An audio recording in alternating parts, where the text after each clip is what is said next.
We were at 7.1% in 2000. And the projection was from 7.1%, we will be at 10% in 2012. Now, when it dropped to 1.6%, of course that changed dramatically. But there's one thing about strategies. This is true. Coming from the corporate world myself, you don't change targets midstream simply because they become difficult to do. I'm a firm believer that once you have a target, you must strive to achieve it. At the end of the period, you can now explain. Okay, so we retain our 10% growth target, but clearly in 2012, as we go into the last financial year, we're not going to be able to achieve 10% because of the crisis that we have faced. I think the issue of the major threat has been addressed, but I do want to add one thing on political goodwill and 2030 and threats to Lapsset. One, if you look at the projects under Vision 2030, they're what I refer to as no-brainers. What do I mean by that? I don't think any political figure, political party, any candidate will argue with the fact that we need a more efficient northern corridor, right? We need efficient Mombasa, a more efficient Jomo Kenyatta International Airport, a brand new between Mombasa, Nairobi, and Malaba, better rail line between Mombasa, Nairobi, and Malaba, that we need more megawatts of energy. We have 10,000 megawatts of energy potential in geothermal energy. No one will argue that we should actually exploit that potential.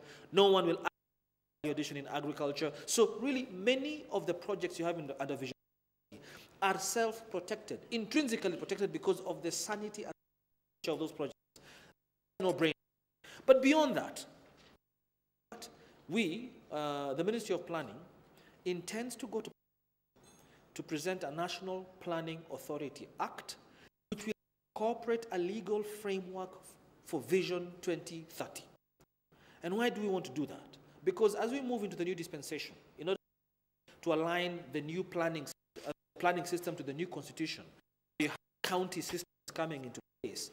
A National Planning Council to be the topmost organ of the National Planning Authority, which will comprise as county governors as the principal stakeholders, so that the county stakeholders, chaired of course by the president of the country, and that will incorporate Vision 2030, allowing for debate, for adaptation in Parliament, and because Parliament has the representatives of the citizens of this country. So a legal framework is planned for Vision 2030.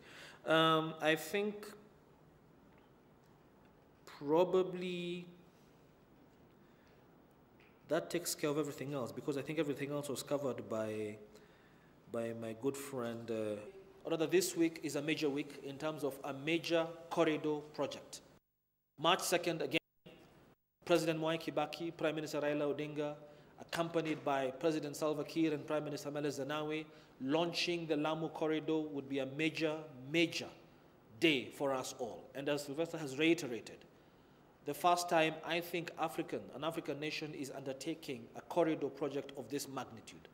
We all grown up in geography reading about the famous northern corridors in Kenya, Central Corridor in Tanzania, the Beira corridor. All these were developed before African independent governments came into place. So this is an important project, and I think it's one that must be supported by all of us.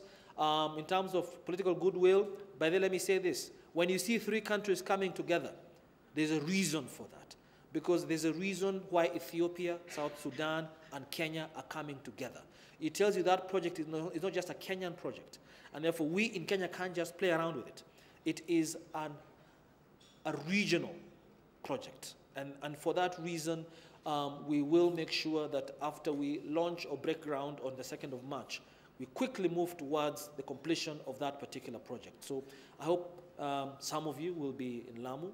I hope most of the questions have been answered. As I hand over back to Bona Ota, because we do have to. Well, on that note, I would like us to call it a day. I would not like to invite you to clap because we were not in a political rally. But once again, allow me to thank you. Mr. Mugo, as you have said, there will be a press release to the second man.